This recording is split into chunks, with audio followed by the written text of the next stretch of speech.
Bonjour tout le monde, j'aimerais m'entretenir avec vous aujourd'hui de ce que je considère être la plus grande erreur de notre époque. On va en payer le prix fort si jamais en tant qu'âme groupe humaine, nous n'en prenons pas conscience. Nous sommes dans une révélation scientifique du monde et de sa nature. Certainement, les avancées de la science sont extraordinaires et on ne peut pas nier cela. En ce qui concerne l'humain, les recherches vont bon train quant au cerveau et sa capacité à décoder le réel, etc. Les neurosciences disent d'ailleurs que la nature fondamentale de qui nous sommes est contenue dans notre cerveau et dans nos pensées, dans nos idées, dans nos mémoires, etc. Et il est même un grand projet qui est sur les rails, qui est de télécharger la conscience humaine dans des machines. L'idée étant que, puisque nous sommes les idées dans notre tête, alors il suffit simplement de télécharger, de trouver, de comprendre comment fonctionne le cerveau. On n'est pas encore là-dedans complètement, mais de télécharger les données du cerveau et de les mettre dans une machine. C'est ça le grand projet, et c'est aussi idéologiquement ce à quoi énormément d'humains adhèrent. Donc, dans le développement personnel, on verra des personnalités comme Dispenza ou autres qui vont promouvoir une augmentation des capacités cérébrales au maximum, à fond, pour atteindre des super pouvoirs, des super capacités. Pas que lui, hein, je cite Dispenza, mais il y en a d'autres, Church, etc. Et donc, en boostant nos capacités cérébrales, nous devenons donc plus nous-mêmes, plus puissants, avec des pouvoirs, etc. Le sous-texte, c'est que notre nature est dans notre cerveau. Donc toute la littérature autour de la glande pinéale, toute la littérature autour de l'idée que notre cerveau contient autant d'informations que l'univers, etc., etc. Ça part d'un postulat très simple, c'est que nous sommes le mouvement et le contenu de nos pensées. Et que le siège du mouvement de ces pensées est dans notre tête. Bon, ça c'est la valeur étalon, générale, de telle sorte que, comme je l'ai déjà dit, le projet est de télécharger la conscience humaine pour qu'elle devienne en quelque sorte immortelle. C'est la proposition d'immortalité en vainquant les limites du corps dans sa biologie et en se transférant dans des mémoires mécanique, électronique, nous pouvons atteindre l'immortalité. Voilà ce que le transhumanisme et le post-humanisme proposent. La fondation, c'est la nature fondamentale de l'humain est dans sa tête. Bien sûr, si on creuse un petit peu, on se rend compte que de nombreuses études de mort cérébrale et de retour à la vie ont été aussi émaillés de témoignages de personnes qui sont sorties lors de NDE, de Near Death Experience, de sortie de mort imminente, d'expérience de mort imminente, et qui, malgré l'arrêt du cerveau, malgré l'arrêt d'une certaine manière du corps, mais pas des fonctions vitales essentielles, l'être se retrouvait projeté hors de son corps, qui pourtant, avec un cerveau, qui était arrêté pendant un certain temps. Ces expériences-là rappellent donc que d'une certaine manière, notre nature fondamentale n'est pas nécessairement dans le cerveau. Si le cerveau s'arrête et qu'on continue à vivre, c'est que notre nature n'est pas ici. Pourtant, une immense majorité de la science à l'heure actuelle favorise l'idée que notre nature fondamentale, notre âme, si vous voulez, est dans notre cerveau. En boostant ses capacités, en augmentant notre cerveau, nous devenons plus. J'ai personnellement fait l'expérience de très nombreuses fois de sortir hors du corps lors des nuits. De telle sorte que j'ai pu observer mon corps de l'extérieur et me déplacer dans l'espace-temps, dans un autre espace-temps, en glissant au travers de la surface des choses et dans des distances et des dimensions infinies. Les sorties hors du corps sont aussi une expérience intime qui nous font comprendre immédiatement que nous ne sommes pas limités par la forme de notre corps. Il est absolument fondamental que je dépose cela ici, parce que je pense que beaucoup d'êtres croient encore que nous sommes notre cerveau. Mes expériences intimes et mes initiations de haute volée, disons-nous, m'ont fait découvrir mon identité au-delà de ma personnalité. J'ai découvert intérieurement, dans la fréquence de mon cœur, au centre de moi, au-delà du cœur émotionnel, de ce qu'on appelle le petit cœur, qui est le cœur qui nous lie aux autres, etc., au fond du cœur, présentement là, au-dedans, la source immuable de mon être, la racine fondamentale de la fréquence de mon être. Très petit, on m'a posé la question et le défi de comprendre ce qu'est l'âme. Évidemment, dans notre monde, l'âme a déserté les réflexions. On ne parle pas d'âme humaine. On va parler d'intelligence, on va parler d'opérativité, mais on ne va pas parler d'âme humaine. On va parler de personnalité forte, mais on ne va pas parler d'âme lumineuse.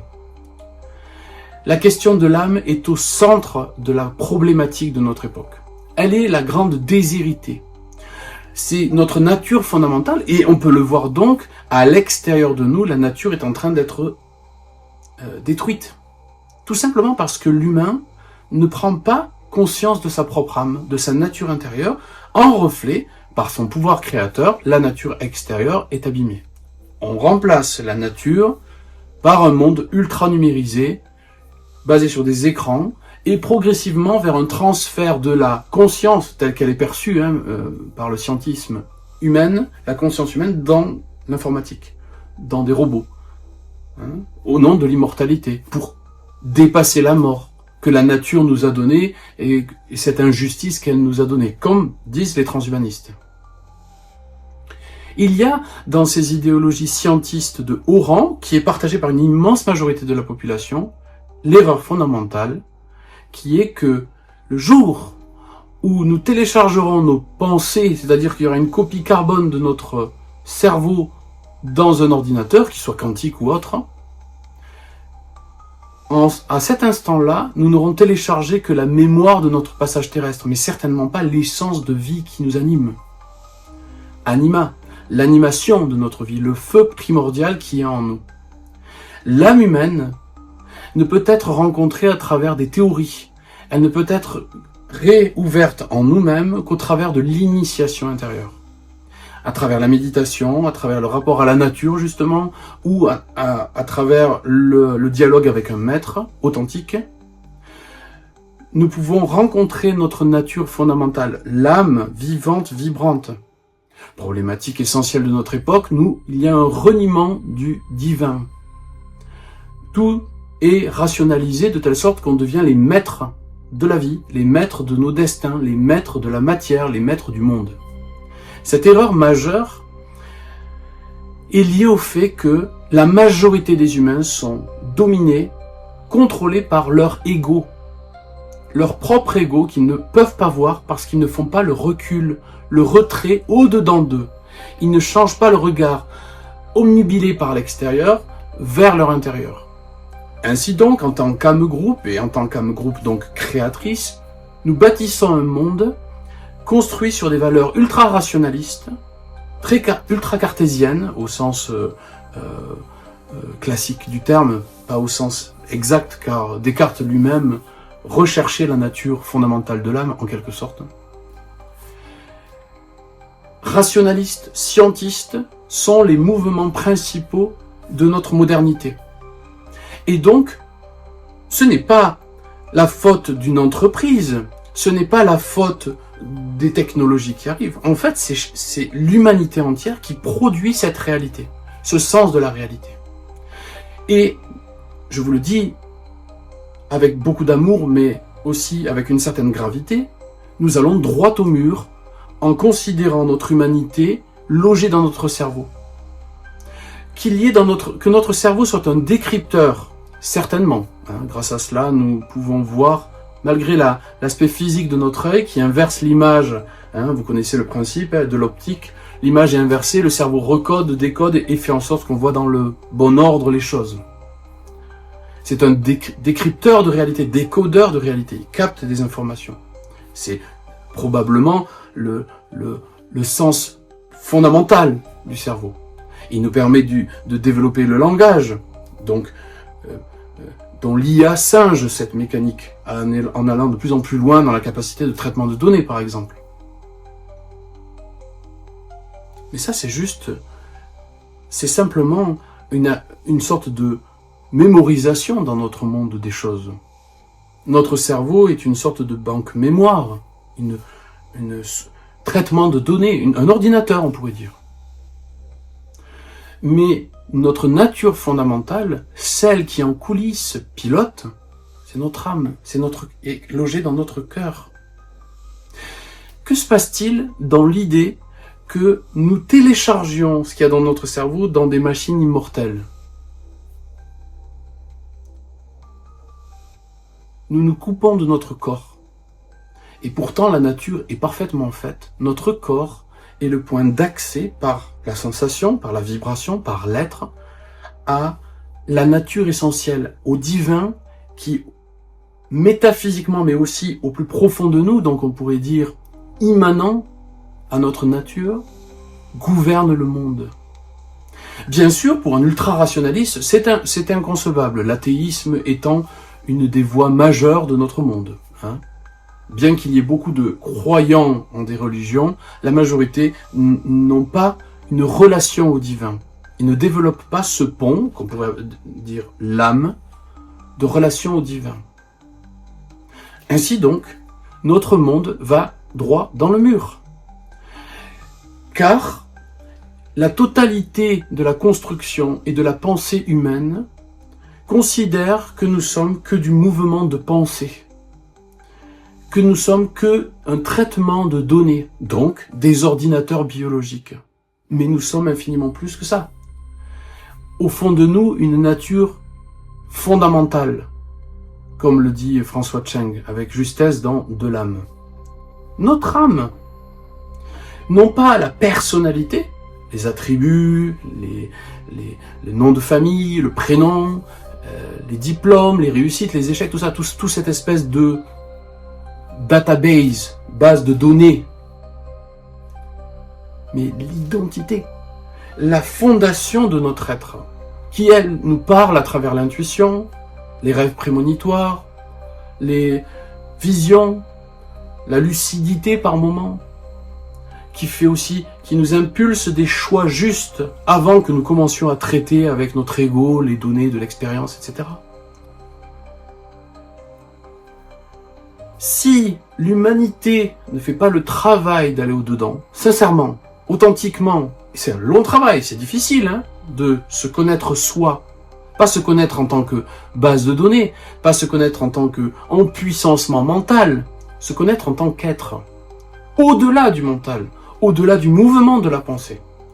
Donc, si l'humain ne fait pas ce travail, alors il acceptera, parce que c'est la fondation de son idéologie, de devenir une machine. De toute façon, pour une grande majorité d'êtres qui ne pensent pas et ne réfléchissent pas à tout cela, ils acceptent l'idée d'être une machine telle que l'idéologie dominante, co-créée par l'humanité entière, le dit. Donc je viens déposer ça ici, avec une importance capitale. Vous n'êtes pas le mouvement de vos pensées. Vous n'êtes pas la somme de vos pensées. Vous n'êtes pas la somme de vos mémoires. Vous n'êtes pas votre QI. Vous n'êtes pas tout cela. Tout cela est l'outil de votre âme qui, grâce à toutes ces informations qui sont merveilleuses, avoir la capacité de parler, la capacité de penser, à accumuler des idées sur le monde, vont être utilisées par l'âme pour exprimer votre vraie nature. Mais vous ne pourrez jamais vous trouver à travers les idées que vous avez sur le monde. Vous ne pouvez vous trouver que dans l'émergence, en l'instant, de la lumière qui vous habite et qui crée quelque chose, qui œuvre au monde, qui sert le monde, dans un mouvement absolument naturel, simple et clair. Le problème de notre monde est en fait un problème ontologique. La nature de l'humain n'est pas comprise dans son essence. L'humain lui-même ne fait pas le travail de se connaître vraiment, et ainsi, l'idée de l'humain est falsifiée. Je me dis, ça fait très longtemps que cette vidéo, que ces mots sont en moi, Mais c'était que maintenant où je pouvais vous le transmettre. Il est évident que le long processus de connaissance de soi, qui demande à se désécuriser du connu, d'oser voir différemment le monde, d'oser changer, de remettre en question ce qu'on croit certain, douter, être sensible à d'autres choses qui appartiennent à d'autres univers que notre propre univers carcéral habituel, oser penser différemment, développer le sentir, développer la méditation, le rapport à la nature silencieux, essayer d'apprendre un tant soit peu à être calme à l'intérieur, à ressentir, à développer, à sortir la tête des écrans en développant une sensibilité à l'être, à ce qui est, à développer l'émerveillement face à la grâce de l'existence.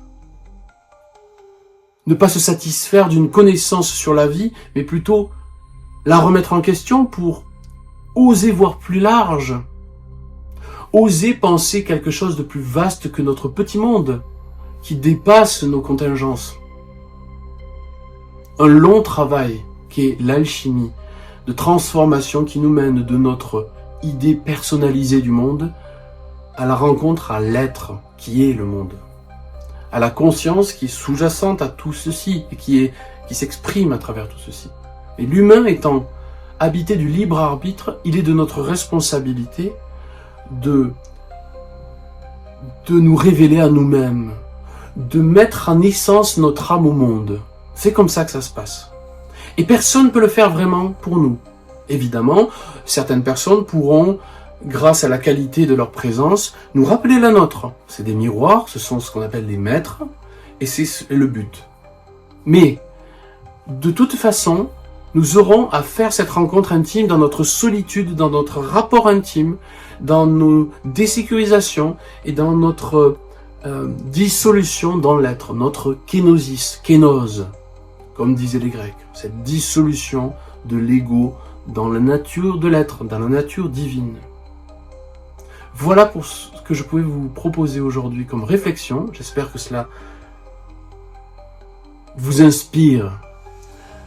Suivra certainement une petite musique, comme à mon habitude, pour vous donner de la force et du courage pour aller vers vous-même. Bien à vous. Merci.